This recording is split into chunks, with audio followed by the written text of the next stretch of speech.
Welcome back to the Hocicona Hour podcast. I am your host, Alejandra Fajardo, and today we have a very anticipated interview. I had the privilege of sitting down with no one other but Sarah de Gaudemar. She is a phenomenal stop motion artist. You've probably seen her work before on projects such as Coraline, the feature film, and many, many episodes of Robot Chicken, a lot of which are in season one. So you're gonna tune in to hear how she got her start in stop motion animation, some of her favorite projects she worked on, and she also answers questions you've probably always wondered about the stop motion industry. So be sure to stay till the end for a glimpse into what she's working on next. Alrighty, my first question is, if you could give me a bit picture overview of your journey from where you started, from your schooling to now as the owner of Cedar Star Animation. Did I pronounce that correctly? Cedar Street Animation. Cedar Street. Well, that's just what I'm calling my home studio because I'm a Cedar Street. Yeah. Well, I'll try to be brief, but if it's like 30 years, so I'll try to cram it in. I went to college at NYU, which is in New York, and I was a film student. And then when I was there, I kind of discovered the animation department and took some animation classes and decided to make my senior film as an animated film. And I made it in stop motion because I was very drawn to that style of animation already. I just enjoyed those. Like I loved Nightmare Before Christmas and Aardman, but I hadn't put it together that you could do that as a job. So I didn't think, oh, I'm going to go to college for this. That was just something I enjoyed, and then I wanted to go to film school. And then I realized when I was there, oh, you can do this. And then I got lucky when I graduated because MTV was starting up that show Celebrity Deathmatch, and they needed stop motion animators in New York, and there hadn't been a lot of productions before. There'd been some stuff on the West Coast, obviously with Henry Selick, but nothing really in the East Coast. So I got really lucky that they were willing to hire somebody who didn't really have any experience.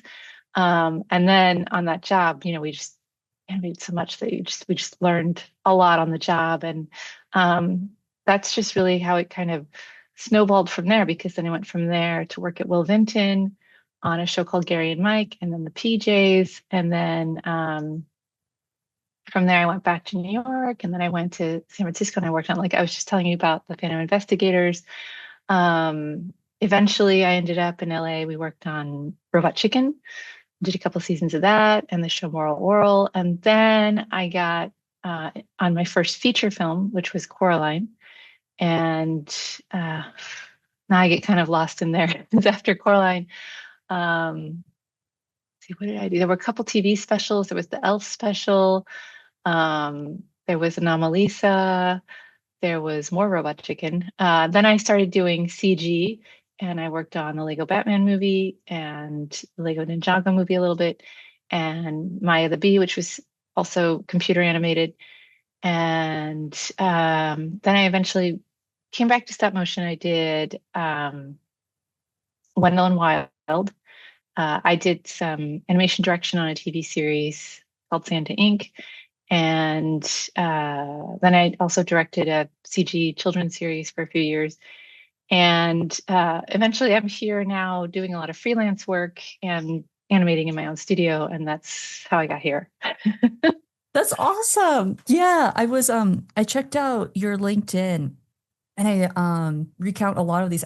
When I saw the Robot Chicken video that you edited on Instagram was like my first look into your aware of your work. And which one was that? It was the one that you just cut where you cut a bunch of every Robot Chicken episode that I've worked on, and it was just okay. Yeah. And I think did you work on the I tried to remember every sketch I did, there's a lot, so I probably left a lot there's out. There's a ton. And I remember watching we churned stuff out. Really? Okay. I want to hear about because you mentioned earlier that TV goes a lot faster versus film production. So I want to hear a little bit about that distinction of how that changes your day to day. But I think, did you do the gummy bear one? Yes. Oh yeah, my I God. did. Do you know how much people talk about that gummy bear one? Are you aware of just, oh my God, No, like, I mean, I was surprised recently to find that that was kind of popular online, but super I hadn't popular. known No, until people, then. yeah, like I remember that being the most horrifying because I was like way too young to be watching Rubber Chicken when I was watching it. And like that scene is so distinct. That episode, that sketch was so distinctive. And I remember watching that your It's that cut, scream. that scream. And then I looked at the comments and I'm like, oh my God, yeah, everybody is also aware of like just how horrifying this was. Um Well, it's interesting because I guess it was long enough ago now that a lot of people watched it as the kids kids, and yeah. they're grown up, and that's just weird for me because I didn't expect at the time we were doing it. I thought we were doing, an adult An show. adult, well, It was on it Adult is an Swim. adult show. Yeah, no, I it know, but totally a, was but a adult. lot of people watched it as kids. So Yeah. that's what really surprised me is there were so many comments of people saying that you terrified me as a kid. Good. Yeah. Yeah. Did I you do didn't a lot mean of to. I know. No, because I like didn't know. the audience is adult and you don't ever really know who your audience is, right? Until like years later when your audience has grown up and they're able to comment and make In the themselves, case, if they're children, then yes, that's yeah, how you then find yeah. out. I But then volunteered at my kids' high school, and I was shocked by how many of the kids their favorite thing I worked on was moral oral. And it's like, first of all, they weren't born when it came out, and even at this age, I would still think they're too young to watch it. But yeah. they've all You're seen like, it, well, that's up and to they all you. love it. Yeah, That's it's awesome. crazy. Yeah, Robot Chicken was what are you I haven't seen War Oral yet.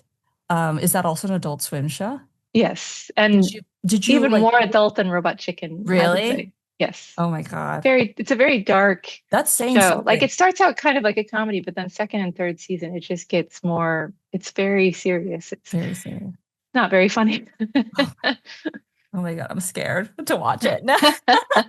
That's awesome. So a lot of your shows have been kind of like adult show or like kind of a little scary, a little creepy. Has that always been what the sort of projects that attracted you?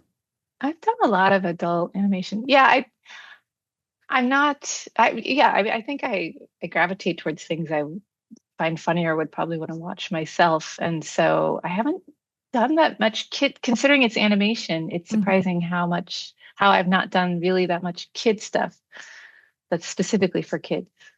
Like Maya the Bee is probably the like youngest skewing audience, I guess, that I've animated something for. Is that the one that you directed as well? No, I was just an animator. Oh, it was an That edit. Okay, was a okay. feature film.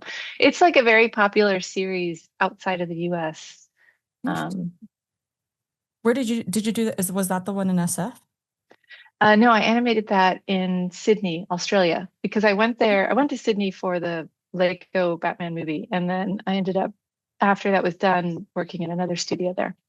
And when was this? When was But this in the timeline? in 2015 to 2017. So you were in Sydney in 2015 for the Lego Batman, and then after that wrapped, you got recruited for the No, for actually, from there we actually went to Paris, and I just worked on a commercial there.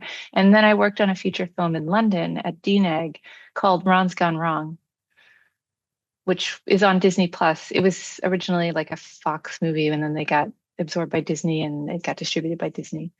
That's so interesting. Do you find that you're bouncing around the world a lot for these projects, or was that just an era in your career where you were bouncing around? No, I mean, it's you kind of, yeah, you have to go where the work is. So there's a lot of moving around. And how Yeah. do people like how does somebody in Sydney or how does somebody in Paris know of your work? Or how do you get Well, to for these? me, it's always somebody that I've worked with before. So like the Lego Batman movie was directed by Chris McKay, who also had been a director at on Robot Chicken and Moral Oral.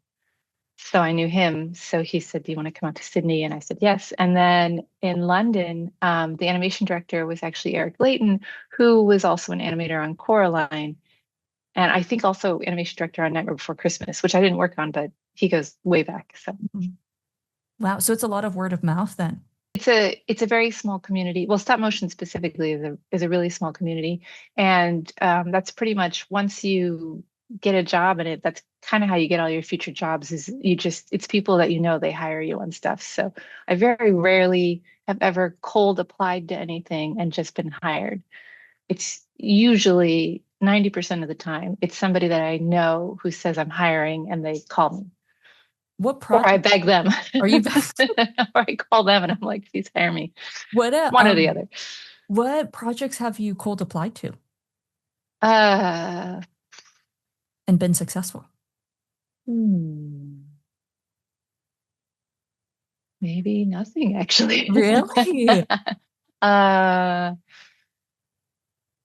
yeah, I guess that job in Paris, I didn't know anybody there. Mhm. There was the apartment building we were in, we ended up somehow, and the building we were in, the ground floor was an animation studio, which was totally random. So I just introduced myself and said I'm an animator, and And they're like, okay, they get to hired me on work. a Yeah. commercial. Yeah. So that might be it, actually. Really? Yeah, that's like the smoothest cold email, cold call that I've ever heard. That's awesome. Yeah. Yeah. There was another job actually a few years ago. I applied through LinkedIn and I got hired, but I actually turned the job down for something else. So I would say it did work and I got hired, but I didn't actually do the job. So I don't know if that So counts. maybe, I mean, it would have been successful nonetheless. Right. What, So that's two times. two Two times. times in my life. Do Okay. you have a portfolio that you send in, or how do you present yourself when you're I cold? I do have a reel and a portfolio on a website, and a resume that lists the stuff I've Mhm. worked on. Interesting. Like, is that across the board? Does everybody do that? Is You that always need a reel for really? sure. If you're Oh, an animator, you've got to show your work because yeah. that's what matters. Like no one cares what college you went to or if you have a degree or any of that. They only care about, they want to see the reel. They Is it want to see good? Yeah. the end results, the cake Yeah. in the So if pan. somebody wants to be an animator and they've never worked on anything, you just have to, I mean, you need to animate stuff. You do something on your own. You get a character, you animate it, and that's your reel. So, and if it's really good, you'll get hired. So that's what matters. Interesting. Yeah.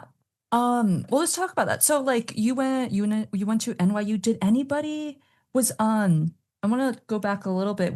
How did you get interested in animation? Were any of your parents or family interested in the arts? No, well, my sister's an artist. She's 5 years older, so I think that was very influential in that I kind of wanted to be an artist too, but she was really good, so I couldn't really compete with that. So I was like, I have to have my own path. So it was just one of those things that, like, if I think back on it, I loved the films. Like when in high school, I went to a Spike and Mike festival and I saw Creature Comforts, the original short that Aardman made, and I loved it. I thought it was great, but I didn't put that together that people make that Right. because Like, I how does wasn't. this happen? Yeah. I grew up in Kansas City with, we're not in the entertainment business or anything there. So there's no exposure to that. We didn't have, I didn't know anybody who worked in the business. I mean, so it's just like you just don't think about it. Um, but I did think about film school and so I went there and that's when I kind of discovered it. So it's just like, oh, this is art and film put together. It's two things I'm interested in. And I will say when I did it in college, I was actually not very good at it. Um, so I stress I was very lucky that they were very desperate at me because they hired me even though I wasn't really that great at it. But I learned a lot on the job. That's The more I awesome. practiced, the better I got at it. Right, because you also had that passion, and that was of you enjoyed animation, you enjoyed the movies. That's the key. Hmm. Because when you start doing something and you're not very good at it, if you could easily say, "Oh, I'm not good at this," and just give up. But I didn't know, first, I didn't really know I was not good at Good. it. So I was kind of naive Yeah, and I was really passionate about it. So if you just kind of ignore that you're not very good at it and you keep doing it because you really love it, then eventually you get there. So that's the thing that most people, if they try it and it looks bad, they just give up. But you can't do that because it's something where you have to do it and fail and keep doing it, and that's how you learn it. So you have to get past that. So that hurdle. Yeah. That's yeah. awesome. That's fun. That's so funny that you mentioned. Like, I didn't know I wasn't good, so I just kept going. Yeah. That's so true. I I mean, mean, I that's think I such a was kind of blessing. aware that I wasn't great, but Yeah. But you weren't aware that you were bad. And I think that's the distinction. And that's a blessing too, right? it Like, was, it really was. yeah, because it Yes. kept you going and you didn't get down on yourself. Yeah, that's Yeah. awesome. That's awesome. Yeah. You didn't have that sort of like self-perception. Yeah. Which is good. I persevered then. Persevered. Absolutely. Um, was there any specific experiences that sort of cemented your path into animation, or was it very clear once you got to NYU? No, it wasn't clear at NYU because I mean, again, I Oh, started out sorry, in in film film. school. Yeah. Yeah. Oh, uh, I mean, so it wasn't clear to me. And even when I graduated, when you graduate college, you're like, what do I do now? Yeah. You're kind Yeah. of, the real world is there. And I think I even said, somebody said, well, what do you want to do? And I said, well, I want to do stop motion animation, but you can't make a career out of that. So obviously I can't do that. So I got to figure out what I'm going to do. So I did actually, the first job I did was I worked at Jim Henson because I had a internship that I got at college and that turned into a job. And that was, it's puppeteering. And, I always loved the Muppets, so I was excited to be there. But puppeteering wasn't really my thing. Mm-hmm. So I kind of moved on from that. And the second job I had was a teacher of mine at school hired me to do After Effects animation, which at the time was very brand new. And it was like we were doing like logo animation for new cable channels and stuff and little stuff like that. So that was sort of that seemed more like viable work because that existed. Not that I was very excited about it. So when the MTV thing came up, that was just like, yeah, that just suddenly it was like, hey, you can actually get paid to do stop motion. And that was, yeah, then I was like, I have to do that. That was, Did you show them your work that you had been doing at the job, the internship slash job? yeah, well, what I sent them was actually made a film in college. And so I sent them that. And then You I went still in for have an that film? interview. Oh, I do. Not Okay, that I'm I not gonna show ask you to it. share it. Not very good, Yeah. but I did make one. So the Mhm. fact is I had actually made something which was enough to show that I, was interested in it and knew some things. Mhm. And that was enough to get hired as an assistant animator. Okay, so what does an assistant animator do? Well, okay, their system, which they discovered later was not very Mhm. efficient, but what the way they had it was they put two animators in every room, and one was like considered, your Lead. yeah, like a regular, there was an animator and then an assistant animator. So that was somebody who had experience and somebody who didn't. And I don't know how we were really supposed to figure out how to animate these shots because really with stop motion, you can't really have two animators on a shot. It just Right. doesn't work like that. It's small sets too, no? Yeah. So, we would do things where we would each animate a character, but when they're like interacting, it's really hard to coordinate with another person. So sometimes we did that in the beginning because we thought that's how you're supposed to do it. And then we started like switching off shots and, then you would be sitting around just kind of hanging out with that person while they animated. So, there was a lot of they learned later that people should just be alone in the room and they could get more animation More done work because done. Yeah. yeah, everybody would be working, but they just didn't. I mean, it was also new. There were no TV stop motion productions that You're were, right. it was all, yeah. Were So there, people what so that experience, would you say, kind of like really set you on the path of stop motion?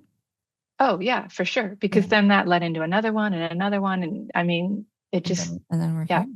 And then the next thing you know, it's like, oh, I guess you can make a career out of this.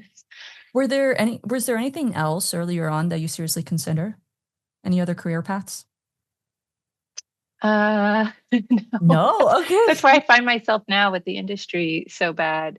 Like, I feel like if there's not enough work, I should do something else. And then I ask, but do what? I don't know. I don't know what my This other is all skills I've are. done. Yeah. I spent my life becoming really good at this one particular niche skill. And yeah, so no, I don't know what else I would do. And this is, I mean, I said like I spent like so much time doing these questions, so they set up a story, but I really want to know this. And we're kind of fast forwarding, but was there ever a moment where you kind of realized you're like, wait, I'm really, really good at this?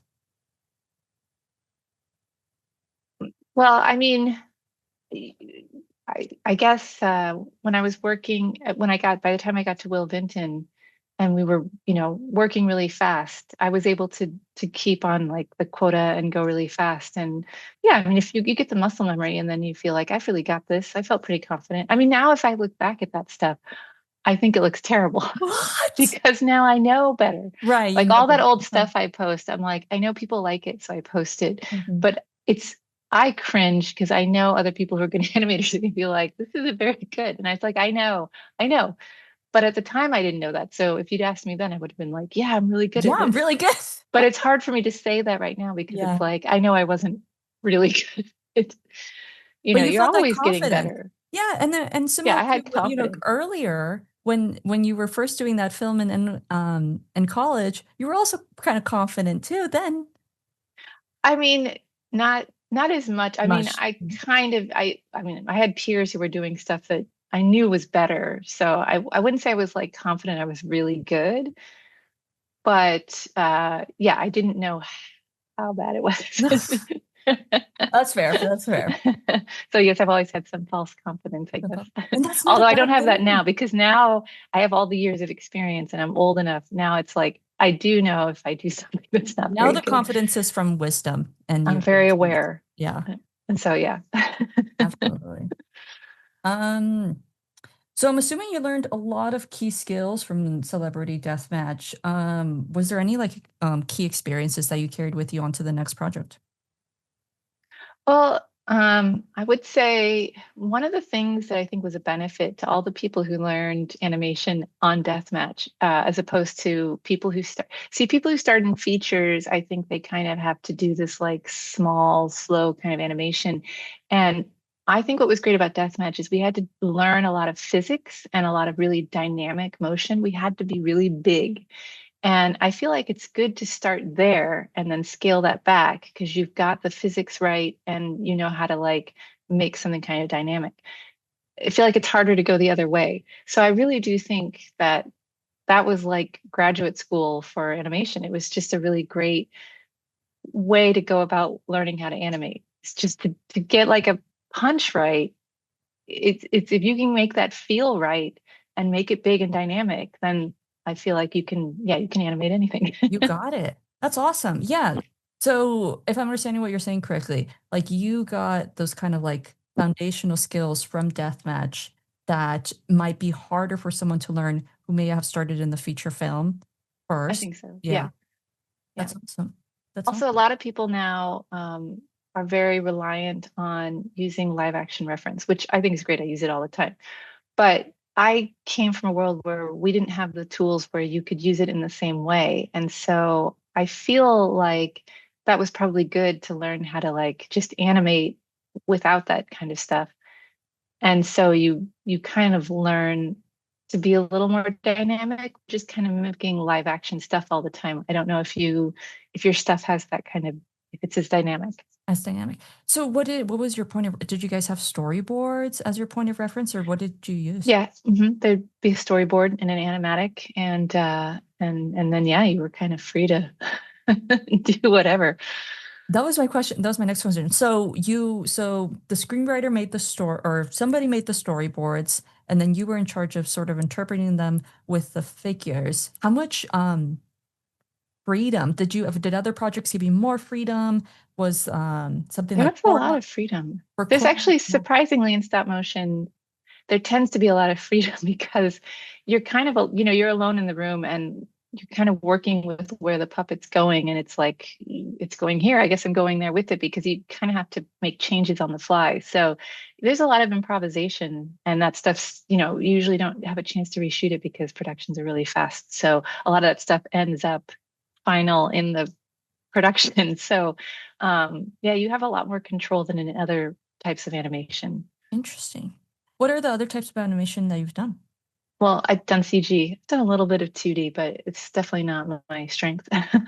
But CG is that's a whole other thing because you can change it, and because you can, you go through all these layers of you have so much, you have this hierarchy of people. You have your lead, and even your peers. You'll go in a room, you'll show your shot, you'll have all your peers in there, your lead, the animation director, the director. You have all these people, and they all give you notes, and you have to change it and change it and change it, and you're changing it so much it's like you don't know when you're done really. It's like, is it finished now?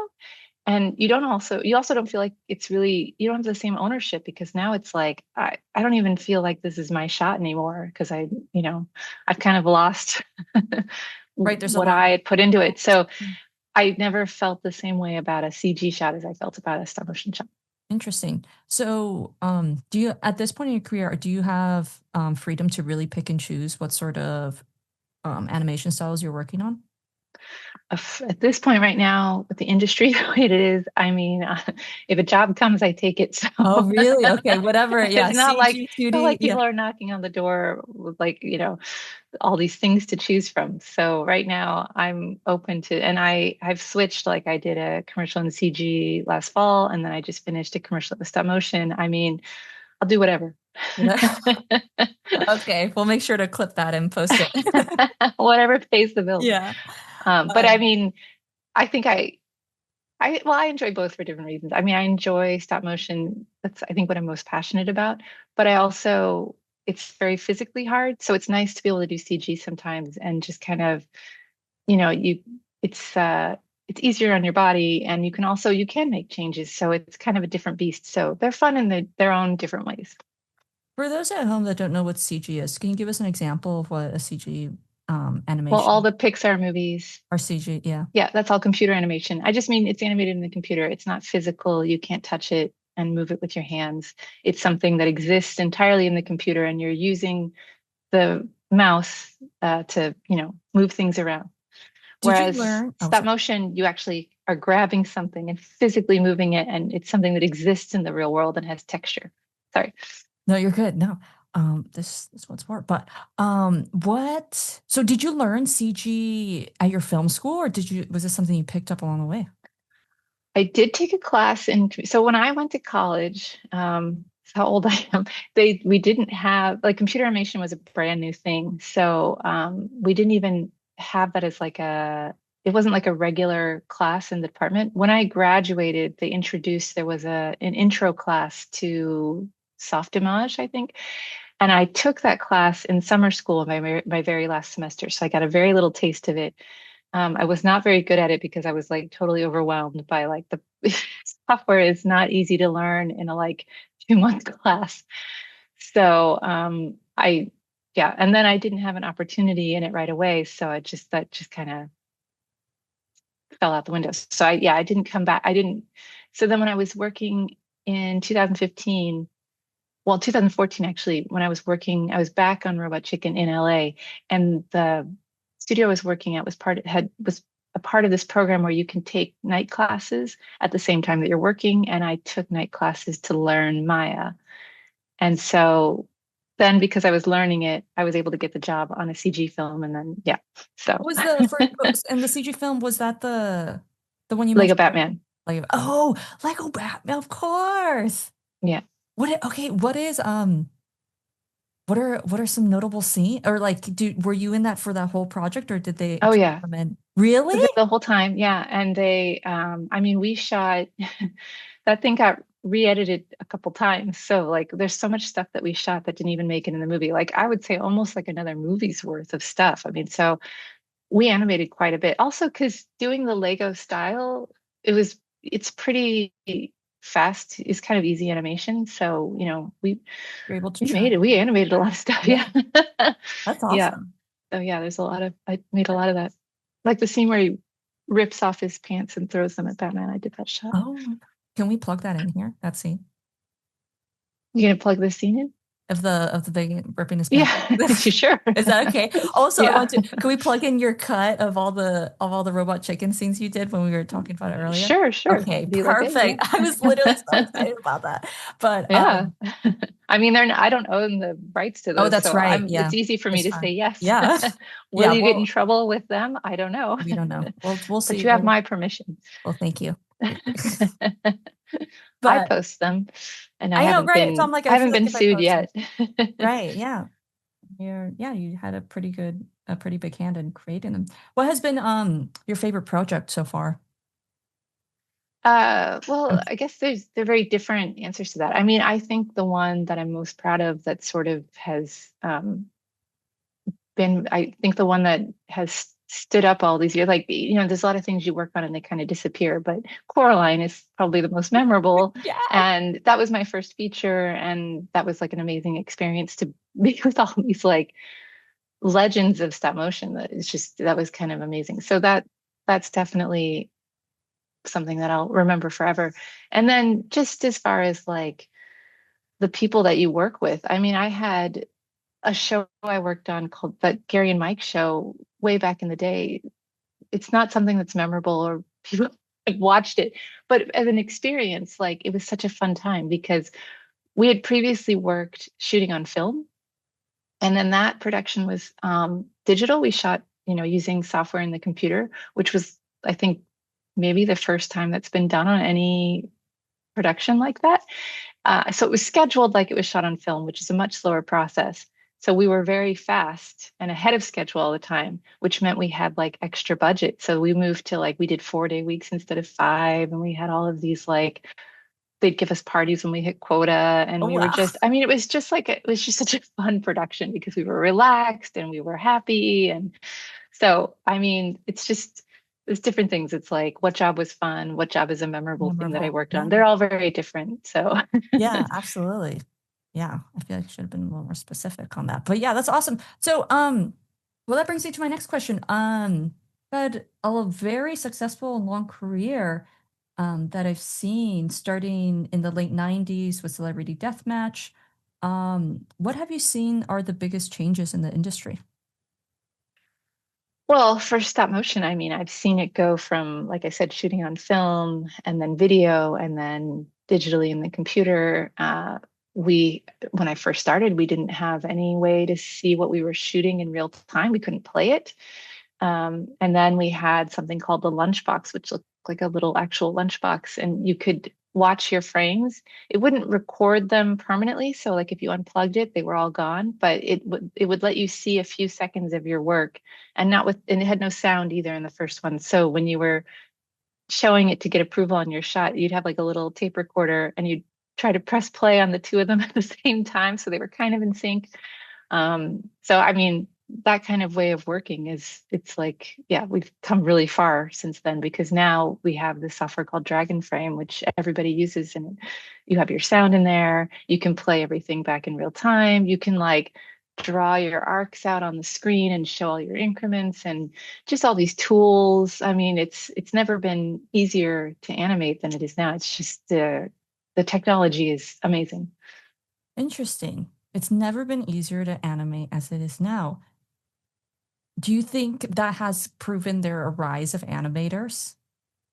Well, definitely we've like stop motion kind of got flooded with more and more people in it. And we had like this, around the time of COVID, there were just so many productions happening. And so there was really expanded. I mean, there were a lot of people doing it. There's a lot more stop motion animators now than there were for sure, because it definitely opened doors, made it easier, and there were more productions and more people in, which is kind of a problem now because there's fewer jobs right now. So it it definitely stings more because you have more people out there who need work who can do it now. So Right. it's Absolutely. harder. Yeah. Um, could we talk a little bit about Coraline? Is that okay? Sure. Okay, okay. Um, one of my most favorite films ever is Coraline, and I'm assuming it's one of your favorite films as well. I'm a big Yeah. fan. Yeah. Oh my God. What was a typical day like on set? Well, usually the process of doing a shot is the first thing you do is you meet with the director, with Henry Selick, and you would sit down and you would watch the animatic for your shot and how it fit into the scene. And you just kind of discuss what basically has to happen. And then you would get sent off to do a block, they called it, which is you would just kind of you don't animate it fully. You just kind of put the character in and you shoot off a bunch of frames and you do all your key poses. So you kind of get the feel of where it's going. So you can see the lighting, you can see the camera movement, you can Storyline. see everything. And then you go back and you meet with the director and you discuss it. And if there's a lot of changes that he wants to try out, then you would go on to a rehearsal. So you would animate it a little more fleshed out, but still not the final animation. Or as it happened a lot towards the end when we were trying to go fast, you would just be like, okay, you're going to go shoot it now because this looks like it's in a good place. And so now you take your block and that's sort of your blueprint. And now you animate all of the frames on ones and you make it look much nicer. And that takes a long time. So a typical day is like, if you're on a long shot, like I had a shot, the one where he's on the roof, I was on that shot for 6 weeks. The one So where Mr. Bobowski? no, the cat, sorry, I should have Oh, okay. specified. The cat was on the roof Yes. and he's sitting there talking. And so I was on that shot for 6 weeks. So, I mean, I was only doing a few seconds a day. So every day as you come in, you go on your little curtain set, you're all alone, you're in the dark, you're hunkered down, you do your little stuff and you chip away slowly, doing like, 1 or 2 seconds a day until you get the thing done. So that was most of the days. And then you have the scheduling people coming in every morning and every evening to check on you, which on a long shot like that was kind of repetitive because they would come in and be like, still not going to finish for a month. So, but they'd still come in and ask, when are you going to finish? It's like, same as I said. But yeah, that's basically. And then also every day at 4:30, we had the tea trolley come around. This is one of my Oh. favorite parts, which is somebody came around with a little cart and they made tea because we had a lot of British people on the Oh, okay. production. So they brought in the tradition of having tea. And so you would, you get your little cup of tea and then there'd be snacks. And so everybody would gather, come out of their The, well, the their little dark pockets. stages, their Yeah. caves, and that was the only time you'd see another person. You'd be like, socializing and having your tea, and so yeah, that was the best part of the day. The Little tea tea trolley. trolley. Was it, how many hours were each day?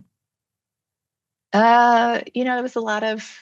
They could be long. They could be like 10-hour days. There's a lot of overtime to try to, get the shots done. So they were pretty long days. Very long days. I noticed on one of your posts, you mentioned that you did some shots that focused on just hands because they didn't trust you Those yet. are the first ones I The did. first Yeah, ones you yeah. did. Okay, so how did they, you're like, okay, how did they know, okay, you're ready? And what was the next shot that you did after the hands? Well, I don't remember exactly the order, but I do know, like, I did a lot of hand shots, and then when I was between shots, a lot of times they'd send animators to go in the test stages, and you just play around with different characters and, test out things that they want to test out before they shoot them.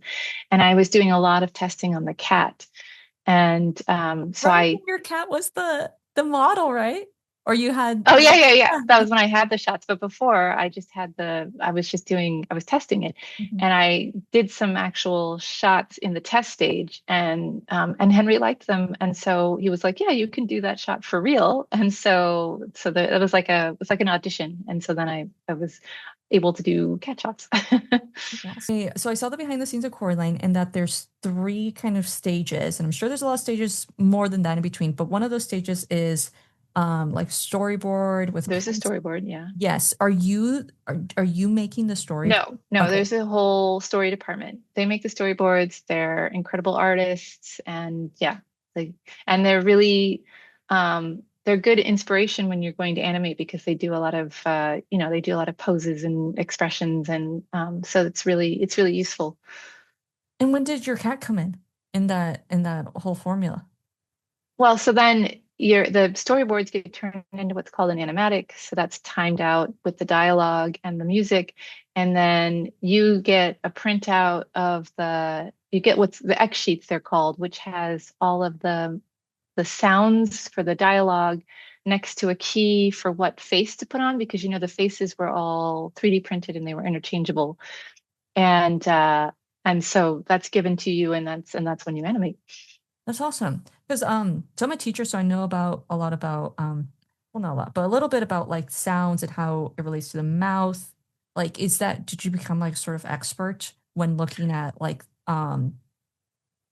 or like did you need to learn a lot about like what sort of sounds, how do they change Well, on what any letters change your mouth? job when you're doing the lip sync, you do get to know what the typical shape is for a sound. So that's something that all animators like. We'll There's like learn a to do for sure. basic library of faces that is, usually not too many. You have the O face and the ah, and they all you can kind of, you can simplify, you can do that pretty easily. But on Coraline, we didn't have to come up with the mouth shapes because they were actually facial animators. And so they would, in the computer doing CG animation, animate the dialogue in the mouth, and then you would sit down with them and you would watch it and you would say, this works for me, or I would like to change whatever. And then, of course, to show it to the director, and the director would have notes.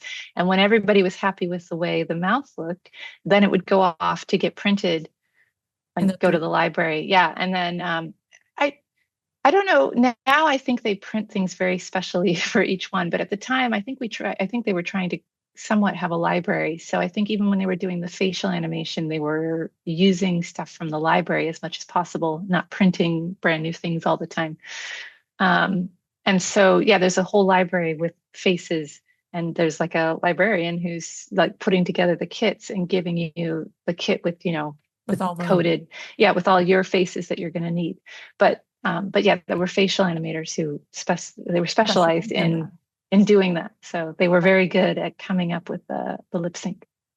This is I've like just started to realize just how much of a huge production this actually is. Obviously, this is a feature film, but like you don't like as a viewer, you don't really know how many people are doing so much It's yeah, every single day. it's a group, it's a team effort for sure, and there's a lot of people, and everybody works together because on your set, you have somebody who's made all the props, and then there's somebody who sets them all in the right. There's the set dressers who put them all in the right place. You have all the puppet makers, and there are people in the puppet department who all they're doing is making hair and making sure the wig looks the same on each puppet over and over every day. That's what they're doing. One person who's painting a particular character's face over and over so they look the same, all the faces. I mean, they're very specialized. It's a whole factory production, and there's a lot of people involved. That's awesome. That must feel so amazing to be part of something so grand and It like is. It's really cool. And it's fun as an animator because you're kind of coordinating everything on your own stage. So you have to meet with each department for the rigging, you go to the rigging department. That's always my favorite part because the rigs are super fun because you say, I need the puppet to do all this stuff. And they come up with all these little winders and stuff, and it makes your job so much easier and more fun. And so that's my favorite. And you have to meet with the puppet people. They tell you what's inside and how to, move the puppet, or they tension it the way you need or whatever. So it's all these people that you have to coordinate with before you start your shot. So it's really fun. awesome. That's amazing. That must seem like such a fun place to work at. It is. It's really fun. And I mean, there are always really cool people that work in stop motion. It's the best part of the job is it's just a bunch of weirdos who like the same stuff. And so it's really neat.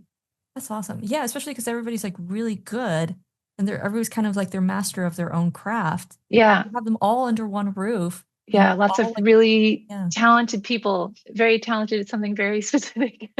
What is that? Okay, so what is that like? Do you find that like is it like a certain personality that you find there are people that are able to do like like masters of very small things Yeah. or But you kind of fall um, into it. Like nobody, I mean, I wouldn't say nobody, but most people, when they go into film school or whatever, get started in it, there's not going to be somebody who says like, "Oh, I want to do do just the hair, hair on." So it's like, but or you knitting. Yeah. fall into the things that you're good at or you naturally enjoy, and you kind of end up somewhere within the the system. You kind of end up where you fit best. That's amazing. That's awesome. Yeah, I'm like so at all. There's like no question here that touches on that. And so I just want to hold space for that because that's like that's amazing. But do you recreate that at all in your at-home animation studio? Well, sometimes I hire people when I can, if I have a budget, who are better at me. I mean, there are a lot of people Certain better at me skills. in Yeah, almost every part of the production. So when I actually have money, I'm very excited that I can hire somebody to do the thing that they're good at. And that's exciting because I know it's going to look better. Um, was that an end goal to have your own animation studio, or is this something that you kind of picked up? no, I mean, I don't have a desire to have like run a big studio or anything. But I do like working on small stuff by myself. And that's just at the moment, that's kind of That's kind of the new way of studios. The whole model of having these just like giant expensive agencies to do stuff is it's sort of like Uber, where things are Oh, being brought to the people. It's kind of what's happening in entertainment is that the tools are there that you can and have all these anybody little can. small studios now doing stuff. So, I mean, obviously feature films are still going to be large scale, big studios. But for all the smaller stuff, and on like social media, there's a lot of content that's needed. And so that's the kind of stuff where, they hired people and they're not going to hire big expensive studios. So that's sort of So it's the for some people you, yeah. you can do it and make money at it. So Interesting. Interesting. So it wasn't, so it was like, so what made you want to start the Cedar Street animation? I mean I just needed work. Yeah. Yeah. I I have my kids are in high school right now. So we, like I said, you have to move around for stuff. So we kind of had to like sit still.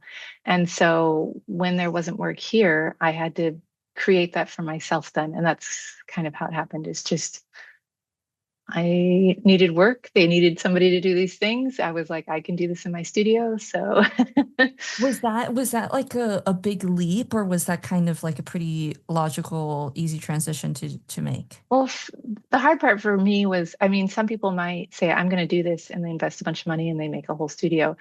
I was kind of I'm not sure this was going to be something that was going to pay off or was going to be a job for a while. And I also didn't have a lot of money to invest in it. So I started very small, doing little jobs. And every little job I got, I would buy something for the studio. And so I slowly, it's been like 4 years now, I guess. I've been slowly building where I actually have like now I have a Moco slider and I have some nice lights and I've got a better camera. And so these are things that I have slowly put into it. And so I've slowly gotten my production value has gone up a little bit every Mhm. time. So it's a slow process for me because I didn't commit to it right away. It's been Right. like yeah, Yeah, it's been kind of feeding itself in its own way. You had a small investment, then you kind of been, yeah. yeah. And I mean, and if a job came along that was full time and was something I wanted to work on, I would do it. Like I'm not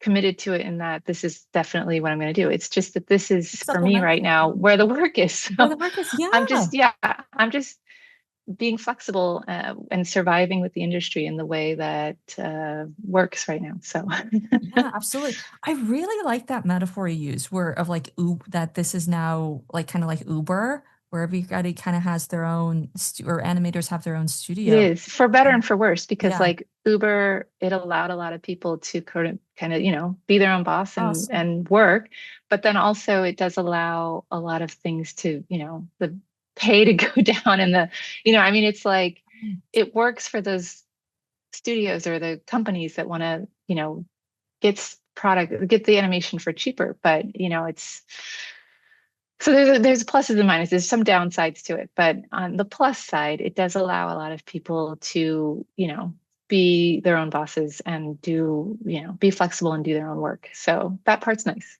Great.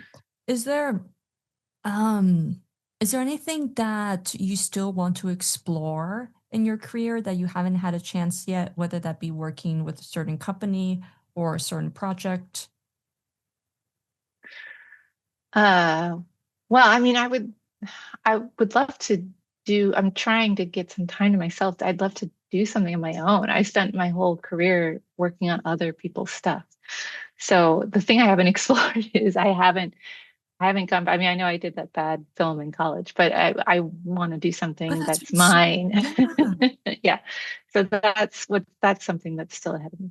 Really? It's time to do it. Well, that was my next question. Like, if you have full creative control, what kind of project would you create? But it seems like you've already kind of answered that, like a very and Yeah. I mean, I like series, yeah, silly stuff. I silly stuff, like, yeah. did you ever see the little, they were on Nickelodeon. They were like these little interstitials.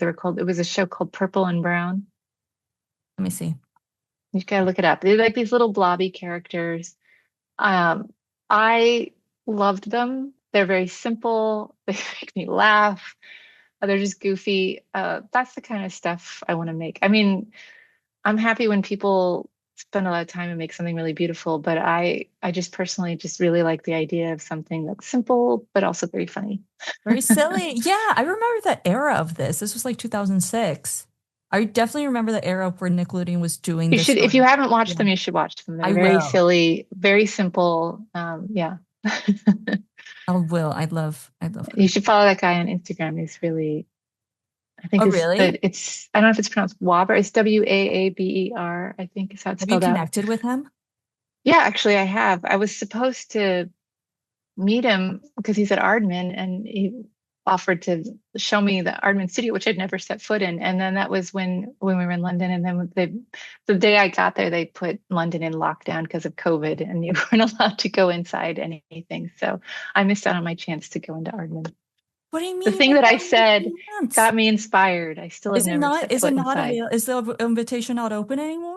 Well, I'm not in London, so that's not an Oh, easy. oh, I We were see. living Yeah. in London, so I was able to go to Bristol. It was not hard then. Now it would be a Be a much little bigger more trip. difficult. I can't That's just stop true. by. Is it But just if I'm ever okay. there, I'm sure I can still go in. Absolutely. I'm Wait, just not in okay. Bristol very often. You just mentioned something like monumental. So that your inspiration, purple and brown? I really like, I mean, Oh, you if we're really liked talking it. about things that I really Yeah. like that I find there's a lot of Aardman stuff that I really like. I like their stuff. I like that they animate on twos, that things still feel very animated and tactile. And I've I like stop motion that feels like somebody touched it, that feels like animation. I mean, I love even as an artist, it's nice to do something that's like beautiful and perfect. And I enjoy watching Leica movies because those people are super talented. But I'm just saying, the thing that gets me most excited is stuff that doesn't feel like a computer, like I do like it when it still feels very animated. Very tactile. Yeah. I like that charm. I like that. Yeah. Would you say, I mean, kind of that latest show that what is called Montreal, and that's kind of tactile as Which well. show? The adult show, the adult, not the Adult Swim show, what is it? The latest one you worked on, What did I work on? one that that your son's kids were really into. Oh, Moral Oral? That's like Yes, an old more show oral. though. That's like from 2005. Oh, really? I mean, that definitely was low budget, so it feels like low budget. Yeah, it's a very low budget. Interesting. Interesting. I thought that was much, I had seen But so much coverage I of mean, it I come lately. from Yeah. that world Yeah. originally of low budget stuff, so Stuff. I think I have an appreciation for I like both. I love when you don't have a lot of money and you have to be really creative and you have to figure out how to make something with not very many tools. You have to rig something crazy with just like I like MacGyver or something. I think Yeah. that's fun. Mm-hmm. But I also do enjoy when you work on a feature and it's high budget and you have all this time and they're like, do whatever it takes to make it look perfect and beautiful. That's also fun because that's a challenge and You're you're really MacGyvering in proud of both. something. Yeah. So I've worked in both worlds and I find them both fun in their own ways. Awesome. No, because they're at either ends of the spectrum of like Mhm. production value, but at the end of the day, you're still having to really make technical decisions and kind of think on the fly, nonetheless. And yeah, that's probably what you really like. Yeah, I like them both. I mean, you've some people, I feel like some people who are like just in features, they get a little snobby about it. They kind of turn their nose up at, the kind of more cheap animation, which I get because when you're doing like TV animation, it is a grind because it is low budget. You're just Turning it you out. Yeah. you are working till you're exhausted. But there is something to be said about I like the energy of that because you're moving very fast, and so there's a charm to there's like this an energy. I don't know how else to say it that you kind of miss when you're going really slowly and making everything perfect. You kind of miss a little of that. So I mean, there's some good in it.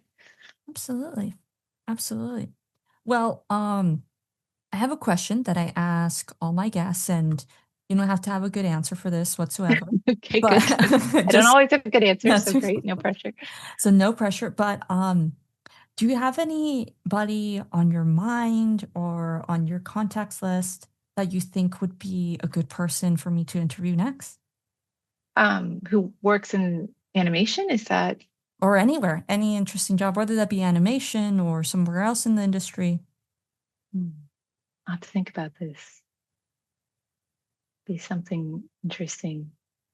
Um, I'll get back to you if there's something. I mean, I definitely know tons of people in animation. So if you want to keep that conversation going, plenty of people. I mean, you could talk if you want to hear about a different perspective, like somebody who does rigging or something like that, Ooh, yeah. because that's a whole different world. And I find that that one's it's kind of one of my favorite departments because it's a lot of like engineering, you know. Ooh, oh, Um, do you know anybody like local to the Bay Area? oh, to the Bay Area? Mhm. I mean, there used to be a lot of people, but I do know a stop motion animator who is still in the Bay Area that I can give you his info, but he's an animator, not a rigging person. Uh, I don't know That would any be rigging awesome. people Yeah. local because I think they all had to leave to go do. There's no stop motion in San Francisco right now, so Why do I you don't think think that is? anybody's there. You know, this it's funny the locations kind of change depending on I mean where the work is, and really Portland is like a hub right now, so that's where there's a lot of feature work going on, and then Los Angeles is a hub where there's a lot of little studios. I don't know, San Francisco, I think it just became very expensive to have studios there because you need space. That's the problem, is you need a lot of space to do stop motion. That makes sense. Yeah, and they've also like So moved into like more a I see there's like a AI influence in San Francisco. Wonder if well, that there's still some like VFX there because, and there's obviously Pixar, there's animation because, Mhm. yeah, you don't need as much space. So they're still there. Anything that was like tech related, definitely still there. Oh, that's right. Pixar is in Emeryville. Yeah. Did you Mhm. ever work with Pixar? No, well, sort of because the movie in San Francisco, it was like a Pixar movie, and they were using the brain trust, you know, to come and do they had story meetings. So like John Lasseter was at the studio sometimes, and so it was kind of a Pixar movie without Really? actually working at Yeah, Pixar. I've never actually worked at Pixar, but that was like sort of a. absolutely. I really liked Turning Red was Pixar, right? I really liked Yes. that one. Really? I liked what was that latest one they did? I loved Coco. That was kind of like Disney Pixar-ish, I believe. That's an older one, yeah. But Yeah. yeah, yeah, that was good. Yeah. Um, Final question.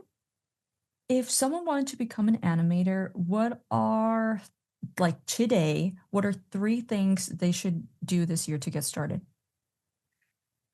Well, I mean, number one is you got to animate Mhm. because, like There's I no way said, around it. Yeah. there's no way around it. The only way to get good at it is you got to do it, and you got to do it even if you suck at it, or you know. Um, so the most important thing is if you want to be an animator, you're going to need a reel, so you're going to need to make a reel, so you're going to have to animate. So there's no way around that. And it doesn't matter what medium you choose. Um, and then you're going to have to network. You're going to have to meet the right people to get in the door. I mean, internships are a great way in the door. So I would definitely apply for internships. Um, and just, yeah, I mean, that's it's. The two things. I mean, I don't know that there's more to it. I Yeah, mean, yeah. a lot of it is also, and this is, you can't really tell someone to do this. A lot of it is being in the right place at the right time. So I guess trying to create that opportunity to be there when it happens. I mean, we kind of create our own luck, but there also is a lot of luck involved. So, like for me, MTV, that was lucky, but I also kind of put myself in that path because I stayed in touch with my teachers and my classmates, and that's how I found out about it. And so there was luck, but I also, you know, put myself in the right place when it was time. So yeah, you just have to kind of keep putting yourself in the right place and then, you know, waiting for that moment where you Being get that job. ready. Yeah. Yeah. So you got to be ready. So yeah, when you get the call, you need to be ready. So yeah, you need to practice too a lot. Practice to have Mhm. your practice animation, have a reel, and put yourself in those rooms and stay connected with those people. And Do when you have a reel, you need to have like maybe a walk and some, you know, action on it, but then you also definitely need to have some lip sync, like somebody talking, dialogue, and do acting.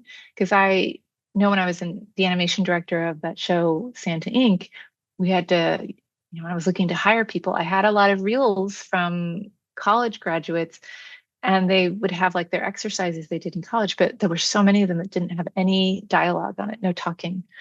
And I'm doing a show that has like acting, people talking to each other. So I need to know that you can do that. And if you're working in TV, you have to work very fast. So there's not time for somebody to get To up to kind of speed on that. coach you. So Yeah.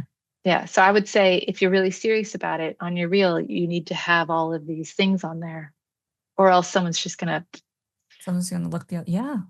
Gonna swipe. yeah, yeah, they're gonna swipe. It's like Tinder. It's like I just swipe. Yeah, I didn't realize it. But yeah, no, it totally is. So is that so when you're hiring people for your projects at your studio, is that like do people send you reels or like what do you typically hire somebody for? Oh, well, right now at the studio I mean, I just call my friends.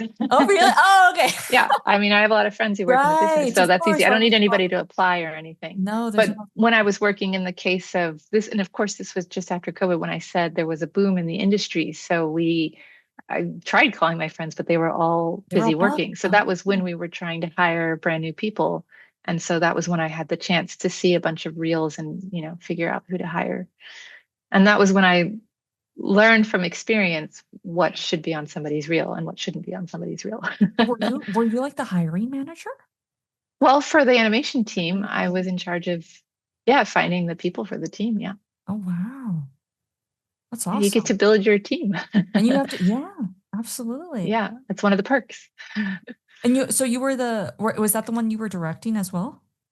No, I was an animation director. An animation director. Okay. So that means I was just in charge of, putting together the team, training them, on the show and just, yeah, being there to help them with their rigs and stuff. And yeah, Were you but doing any of the not the animation director. or were you more so delegating? I did very little anime. I think I did like one half of a shot, because really you get really busy, and animation really requires you to be like full on animating. So I can't take up a stage and then like leave the stage to go do stuff all the time. So it didn't really work out in that case. Usually animation directors do very little animation on the productions because you're pretty busy. There's a lot of stuff that has to be done. So Absolutely. Well, thank you so much, Sarah. This has been such a lovely interview. Thank you so much yeah, it for, was a fun discussion. Thank you for yeah, having me. absolutely. For answering my cold email. I hope I hope it was, I'm No, glad I it worked really out. enjoy talking about animations. As you can see, you can't shut me up. So, Yeah, no, I mean, that's anytime. great. That's what we look for. Well, thank you so much. And then, yeah, I'm looking forward to your self-made projects. We'll check back in and like. Alrighty, well, that wraps up our interview with stop motion artist Sarah de Gaudemar. Make sure to stay tuned up to our next interview because it'll be just as exciting. Bye. Thanks for listening.